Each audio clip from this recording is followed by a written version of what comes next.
नमस्कार, मैं हूं आपके साथ निशु शर्मा और आप देख रहे हैं हमारा खास बुलेटिन हमारा उत्तराखंड। चलिए शुरुआत करेंगे। देहरादून में मुख्यमंत्री पुष्कर सिंह धामी ने विश्व आयुर्वेदिक सम्मेलन और आरोग्य एक्सपो में कहा कि आयुर्वेद भारत की प्राचीन और प्रभावशाली चिकित्सा प्रणाली है और उत्तराखंड इसके केंद्र के रूप में उभर रहा है। उन्होंने कहा कि योग और आयुष का असली केंद्र उत्तराखंड है। मुख्यमंत्री धामी ने बताया कि राज्य में पहले आयोजित विश्व आयुर्वेद सम्मेलन की कार्यवाही का आज विमोचन किया गया है। उन्होंने आयुर्वेद के वैज्ञानिक पक्ष को आगे बढ़ाने और इसके वैश्विक प्रचार प्रसार पर भी जोर दिया है। क्या कुछ कहा गया इस दौरान, सुनिए। योग और आयुष का असली अगर कोई केंद्र है तो देवभूमि उत्तराखंड है। देवभूमि उत्तराखंड में विश्व आयुर्वेद कांग्रेस का आयोजन किया गया था। आज उसकी प्रोसीडिंग का विमोचन हुआ है। निश्चित रूप से ये विमोचन जहां देश दुनिया के लिए आरोग्य के क्षेत्र में एक बहुत महत्वपूर्ण प्रोसीडिंग का हिस्सा बनेगा, वहीं उत्तराखंड को भी आयुर्वेद के क्षेत्र में आगे ले जाने में बहुत बड़ी भूमिका निभाएगा। आदरणीय प्रधानमंत्री जी के मार्गदर्शन में, उनके दूरदर्शी नेतृत्व में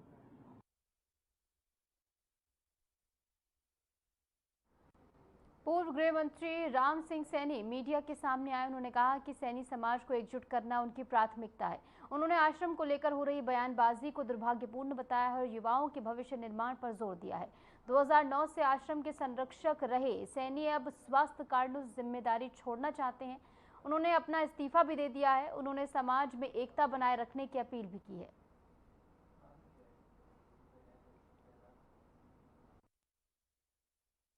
ये बात, इसका सवाल या तो दे सकते हैं आदेश सैनी, जो कि सैनी सभा के अध्यक्ष थे, क्यों चुनाव नहीं कराए।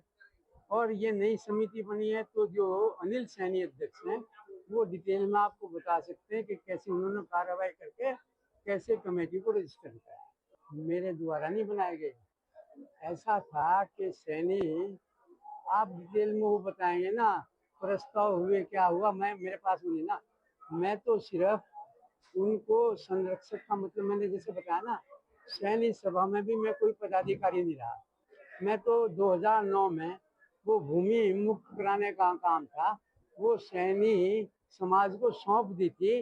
नहीं तो कुछ लोगों ने उसका ट्रस्ट बना लिया था, आगे लीज पर दे दिया गया।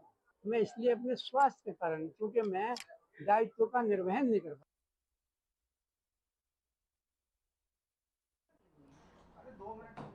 खबर ग्वालदम से है, जहां स्वतंत्रता दिवस से पहले ग्वालदम की वादियां देशभक्ति के रंग में रंग गई हैं। रेड क्रॉस बागेश्वर सशस्त्र सीमा बल यानी कि एसएसबी के संयुक्त तत्वाधान में एक भव्य तिरंगा यात्रा निकाली गई। यात्रा में बड़ी संख्या में युवाओं, स्कूली बच्चों, एसएसबी जवानों और स्थानीय लोगों ने हिस्सा लिया।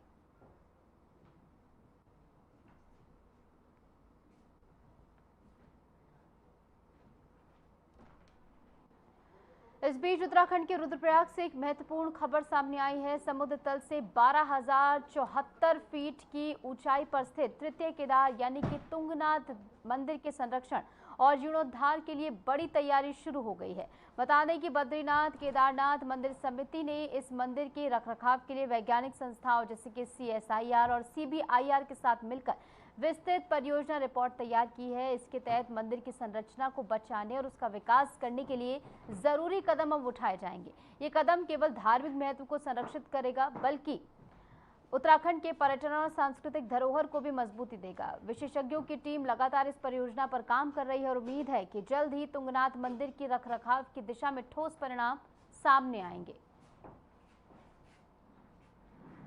तुंगनाथ मंदिर के रखरखाव के लिए कवायद जो है अब शुरू होती हुई नजर आ रही है, जहां पर BKTC ने काम जो है अपना तेज कर दिया है और इसको लेकर CSIR और CBIR जैसे तकनीकी संस्थानों की सहायता भी ली जाएगी। मंदिर का संरक्षण और विकास अब प्राथमिकता के तौर पर सामने आएगा।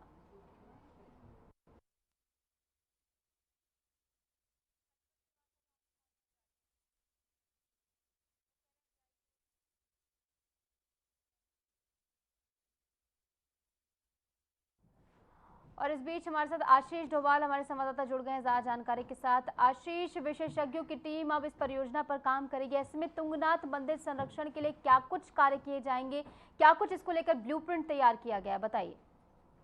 बिल्कुल निशु, ये जो मंदिर है काफी हाइट पे है, 12,000 से अधिक ऊंचाई पर। ये रुद्रप्रयाग का जनपद में जो तुंगनाथ मंदिर है उसको लेकर जो योजना है CSR फंड के माध्यम से जो है ये योजना तैयार करने की गई है। जो BKTC के अध्यक्ष हैं हेमंत द्विवेदी, उन्होंने बताया है कि CSIR और CBIR के साथ मिलकर इसको बचाने के लिए जो है विस्तृत जो है प्लान बनाया जा रहा है और इसके तहत मंदिर की संरचना और उसके विकास के लिए अहम कदम कहीं न कहीं सरकार उठा रही है। इस कदम से धार्मिक महत्व के साथ ही उत्तराखंड में जो पर्यटन और सांस्कृतिक धरोहर है उसको भी मजबूती मिलेगी और विशेषज्ञों की टीम जल्द इस परियोजना पर काम करने वाली है।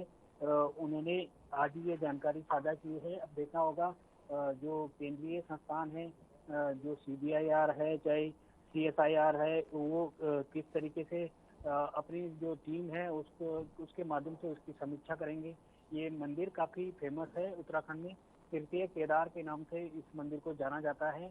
पांच केदारों में से एक जो मंदिर है, कहीं ना कहीं ये उत्तराखंड सरकार की अच्छी पहल है। अब देखना होगा धरातल पे कब तक ये योजनाएं जो है संचालित होंगी जी। और इसी के साथ आशीष, ये जानना बहुत ज़्यादा ज़रूरी है कि कब से धरातल पर इसका काम शुरू हो, क्योंकि फिलहाल आप बात कर रहे हैं कि किस तरीके से पूरी प्लानिंग की जा रही है, लेकिन सवाल ये कि आखिर धरातल पर इसका काम कब से शुरू होगा, ज़मीनी स्तर पर कब ये कवायद शुरू होगी? बिल्कुल, कहीं ना कहीं आज जो BKTC के अध्यक्ष है उन्होंने ये जानकारी साझा की है कि जो वैज्ञानिक और औद्योगिक अनुसंधान परिषद है CSIR दिल्ली और केंद्रीय भवन अनुसंधान संस्थान CBIR रुड़की है, वो तृतीय केदार तुंगनाथ के निर्माण और विकासात्मक के लिए के साथ ही जो बद्रीनाथ केदारनाथ मंदिर समिति है उसको DPR तैयार करके देगी। उसके बाद कहीं ना कहीं इस पर जो है काम शुरू होगा। DPR पहले विशेषज्ञ वहाँ पहुंचेंगे, वो रख रखाव और मंदिर के जो संरक्षण के लिए जो भी तमाम जरूरी संसाधनों की जरूरत पड़ेगी या इम्प्लीमेंटेशन जो भी किया जाना होगा वहाँ पर, उसकी विस्तृत रिपोर्ट पहले BKTC को सौंपी जाएगी। उसके बाद धरातल पे कहीं ना कहीं ये काम शुरू होगा जी। ठीक है, तो कुल मिलाकर पहले इसका DPR तैयार होगा, उसके बाद आगे कवायद शुरू होगी। बहुत आप हमारे साथ बने रहिए आशीष, आगे भी तमाम जानकारी के लिए आपका रुख करेंगे। और इस बीच एक और खबर आपको बता दें उत्तरकाशी से, जहां धराली और हर्षिल क्षेत्रों में बादल फटने और अचानक आई बाढ़ के बाद राहत और बचाव अभियान तेजी से चल रहा है। प्रभावित इलाकों में बचाव दल सक्रिय हैं और फंसे हुए लोगों को सुरक्षित निकालने का कार्य फिलहाल तेजी से चल रहा है। मिली जानकारी के अनुसार ये वीडियो धराली गांव से प्राप्त हुआ है, जो बाढ़ के बाद की स्थिति को दर्शाता है। प्रशासन और आपदा प्रबंधन टीम लगातार राहत कार्य में जुटी हुई है। स्थानीय लोगों से भी सतर्क रहने को कहा जा रहा है। प्रशासन के निर्देशों का पालन करने की अपील भी लोगों से यहां पर की जा रही है। और आपदा के बाद के हालात को अब सामान्य करने के लिए प्रशासन जुटा हुआ है, लेकिन इसके बावजूद इसमें समय लगना है।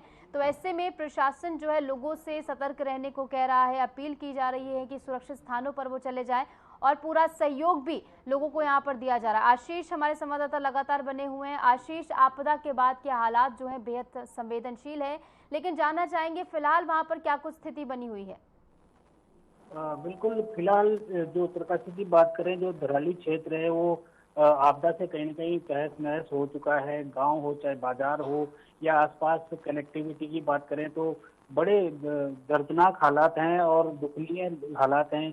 हर कोई अपने जो लापता लोग हैं उनको ढूंढने के प्रयास में जुटे हुए हैं, लेकिन मौसम आज साथ नहीं दे रहा है। मौसम कहीं ना कहीं लगातार बारिश हो रही है और जो हर्षिल है वहाँ पर एक बड़ी झील बन चुकी है, जिससे धीरे धीरे पानी डिस्चार्ज करवाया जा रहा है, लेकिन वो बड़ा खतरा कहीं ना कहीं बना हुआ है। अगर वो एक साथ ओवरफ्लो होता है पानी तो कहीं ना कहीं आगे के क्षेत्रों में दिक्कत हो सकती है। तो जो धरातल पर जो बात करें तो अभी तक आर्मी के भी जवान लापता हैं, 9 जवान लापता है और स्थानीय जो धराली गांव के हैं वो भी 8 लोग लापता हैं और अन्य जो लोग वहाँ उस दौरान आए थे, चाहे वो दूसरे गांव के हों या यात्री हों या फिर बिहार के लोग हों या नेपाल के लोग हों, तो सैकड़ों लोग बताए जा रहे हैं जो लापता हैं, लेकिन सब अभी तक किसी का नहीं मिल पाया, क्योंकि इतनी जल्दी उस सैलाब में लोग और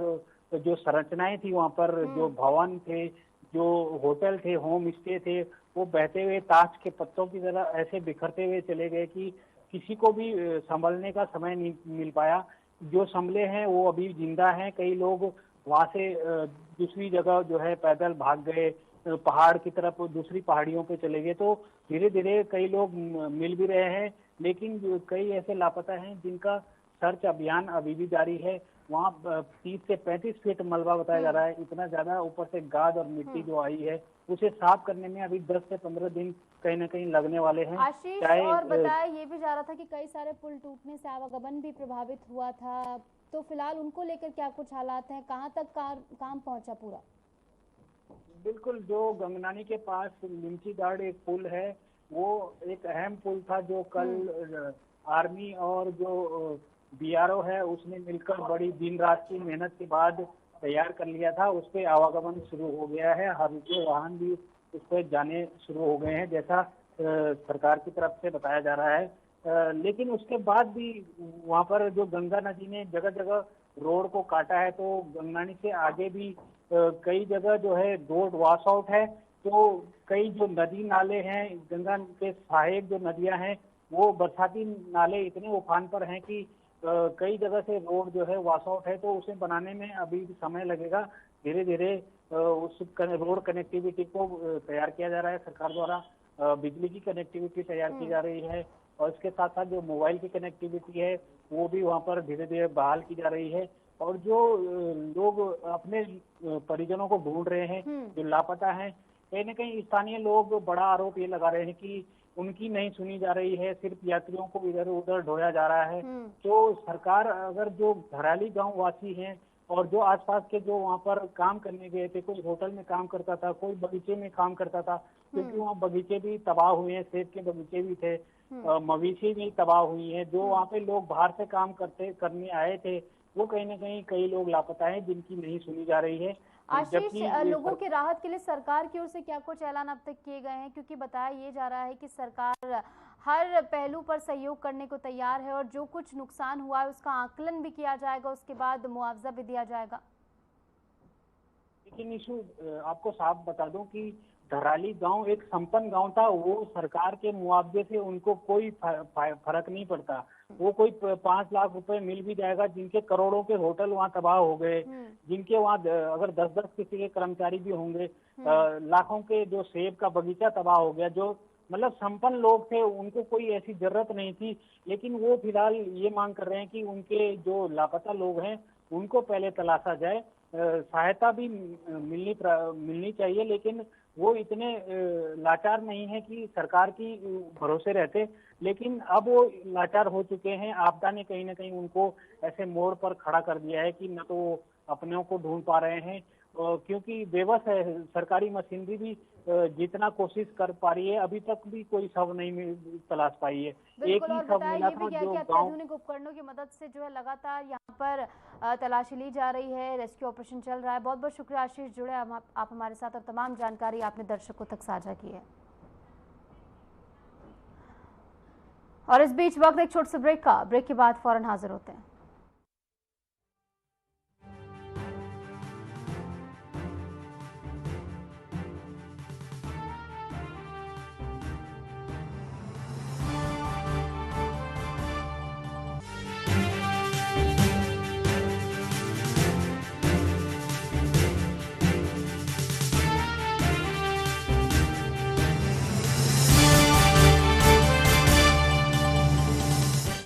प्रधानमंत्री श्री नरेंद्र मोदी के मार्गदर्शन में मुख्यमंत्री श्री पुष्कर सिंह धामी ने कई ऐतिहासिक फैसले लिए हैं, जो देवभूमि उत्तराखंड की सांस्कृतिक विरासत और विकास को आगे बढ़ाने में निर्णायक साबित हुए हैं। मुख्यमंत्री श्री पुष्कर सिंह धामी की दूरदर्शी सोच से आजाद भारत के इतिहास में समान नागरिक संहिता लागू करके नए युग का शुभारंभ करने वाला उत्तराखंड देश का पहला राज्य बना है। देवभूमि उत्तराखंड के संसाधनों और जमीनों को बचाए रखने के लिए जनभावनाओं के अनुरूप सख्त भू कानून लागू किया गया है। प्रदेश में पहली बार जबरन धर्मांतरण को संज्ञेय अपराध माना गया है। और दोष सिद्ध होने पर 10 साल की गैर जमानती सजा का प्रावधान किया गया है। उत्तराखंड में देश का सबसे सख्त नकल विरोधी कानून लागू किया गया है। प्रदेश में पहली बार सरकारी नौकरियों में महिलाओं को 30% क्षैतिज आरक्षण प्रदान किया जा रहा है। राज्य में 23,000 से अधिक सरकारी नौकरियों में युवाओं को पारदर्शी प्रक्रिया से नियुक्ति दी गई है। डबल इंजन सरकार के कुशल नेतृत्व में G20 बैठकों से उत्तराखंड को ग्लोबल पहचान मिली है।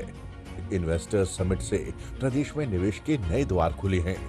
राष्ट्रीय खेलों का भव्य और सफल आयोजन हुआ है और देश भर में खेल भूमि के तौर पर आधुनिक उत्तराखंड की पहचान बनी है। उत्तराखंड के पर्यटन को नए आयाम देने के लिए प्रदेश में पहली बार शीतकालीन यात्रा की ऐतिहासिक पहल की गई है। डबल इंजन सरकार के कुशल प्रबंधन से ही सिलक्यारा टनल से 41 श्रमिकों का सफल रेस्क्यू किया गया। नीति आयोग की SDG इंडेक्स में उत्तराखंड को देश में पहला स्थान मिला है।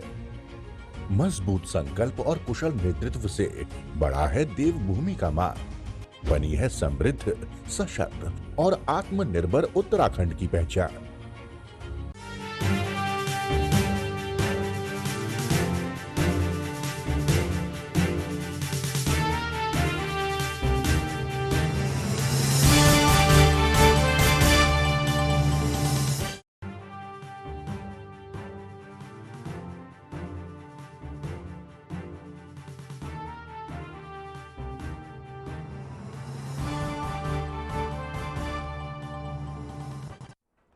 स्वागत है आपका ब्रेक के बाद। चलिए एक बार फिर से रुक करेंगे तमाम खबरों का। गंगोत्री राष्ट्रीय राजमार्ग पर गंगनानी और लिमचागार के बीच बेली ब्रिज के निर्माण कार्य सफलतापूर्वक पूर्ण हो चुका है। ये नया पुल क्षेत्र में आवागमन को बेहतर बनाने और यात्रियों के लिए सुरक्षित एवं आसान मार्ग उपलब्ध कराने के उद्देश्य से बनाया गया है। निर्माण कार्य पूरा होने के बाद स्थानीय लोगों और यात्रियों ने राहत की सांस ली है, क्योंकि इससे पहले इस मार्ग पर भारी बारिश या बाढ़ के कारण आवागमन में बाधाएं आती रहती थी। नए बेली ब्रिज के बनने से अब ट्रक, बस और अन्य वाहन आसानी से इस मार्ग से गुजर सकते हैं।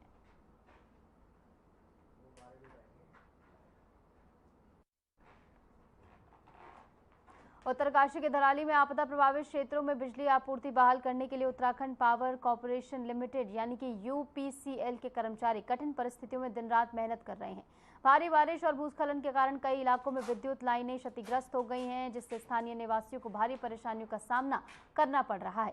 UPCL की टीमों ने खराब मौसम, दुर्गम इलाकों और लगातार खतरे के बावजूद बिजली व्यवस्था को जल्द से जल्द बहाल करने का बीड़ा उठाया है। बिजली आपूर्ति को पुनः चालू करने के लिए कर्मचारी खंभों की मरम्मत, तारों को जोड़ने और ट्रांसफार्मर की जांच जैसे जोखिम भरे कार्यों को अंजाम दे रहे हैं। और इस बीच एक बड़ी खबर आपको बता दें, उत्तराखंड में बारिश को लेकर अलर्ट जारी हुआ है। बारिश को लेकर चेतावनी जारी हुई है। कई जिलों में बारिश का अलर्ट है। देहरादून, हरिद्वार में बारिश का खतरा लगातार बना हुआ है। बारिश से बचाव के निर्देश भी मौसम विभाग की ओर से दिए गए हैं। तो पहले से लोगों को चेताने का काम मौसम विभाग की ओर से किया जा रहा है। पूर्वानुमान के जरिए चेतावनी मौसम विभाग की ओर से जारी की गई है। जहां आने वाले समय में बारिश का खतरा है, ये अंदेशा मौसम विभाग की ओर से जताया गया है। और इसी के साथ साथ लोगों से सतर्क रहने को भी कहा जा रहा है, क्योंकि पहाड़ी क्षेत्र होने के नाते यहाँ पर आपदा का खतरा बढ़ जाता है। भूस्खलन का खतरा सबसे ज्यादा यहाँ पर बना रहता है। ऐसे में लोगों को ये हिदायत दी जा रही है कि बहुत ज्यादा जरूरी काम हो तभी घर से बाहर निकलें। और इस बीच वक्त एक और छोटे से ब्रेक का। ब्रेक के बाद फौरन हाजिर होते हैं।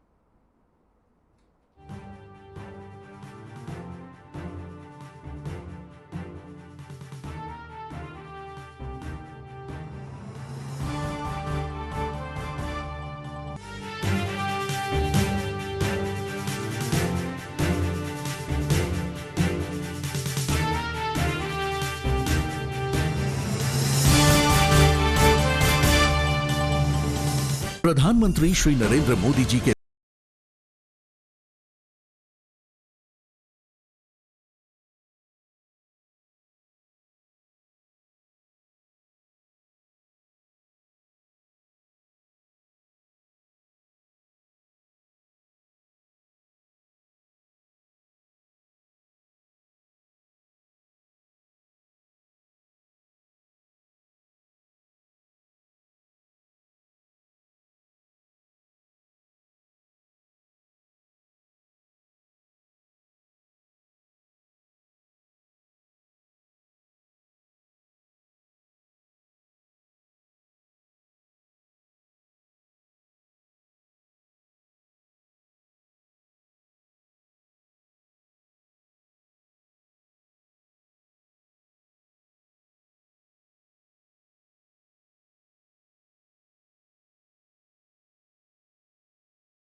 हमें हर घर तिरंगा फहराना है। आइए हर घर तिरंगा अभियान को जन जन का उत्सव बनाएं।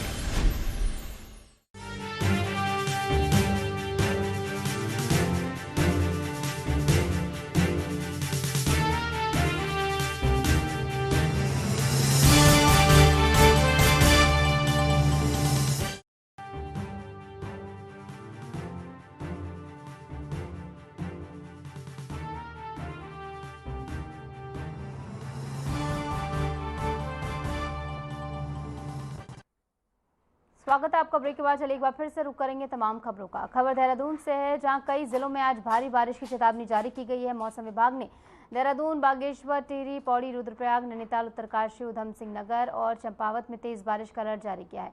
देहरादून में मूसलाधार बारिश जारी है। हालात को देखते हुए देहरादून और बागेश्वर में कक्षा 1 से लेकर 12वीं तक के सभी स्कूलों में आज अवकाश घोषित किया गया है। मौसम विभाग ने लोगों को सतर्कता बरतने की अपील की है।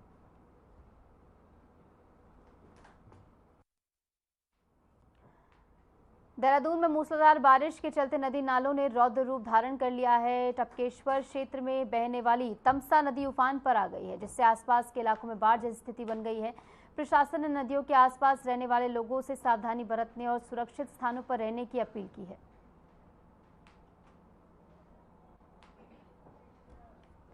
तो देहरादून में मूसलाधार बारिश को लेकर चेतावनी दी गई है और ऐसे में हालात जो है आने वाले समय में और ज़्यादा संवेदनशील हो सकते हैं, क्योंकि तमसा नदी उफान पर आ गई है और जो आसपास लोग रहते हैं नदियों के पास, उनसे सुरक्षित स्थानों पर जाने की अपील प्रशासन की ओर से फिलहाल की जा रही है। प्रशासन की टीमें भी स्टैंड बाय पर रखी गई हैं, क्योंकि आने वाले समय में कोई भी अगर ऐसे हालात बनते हैं, आपात स्थिति बनती है, तो उसमें जल्द से जल्द हालातों को काबू किया जा सके, लोगों को सुरक्षित स्थानों पर पहुंचाया जा सके, इसको लेकर पहले से तैयारियां जो हैं की जा रही हैं। देहरादून में मूसलाधार बारिश के चलते हालात जो हैं वो और ज़्यादा संवेदनशील होते जा रहे हैं। तमसा नदी का जलस्तर लगातार बढ़ रहा है और तस्वीरें भी आपको दिखा रहे हैं। तस्वीरों के जरिए आप समझ पाएंगे किस तरीके से बहाव जो है इस समय उफान पर है।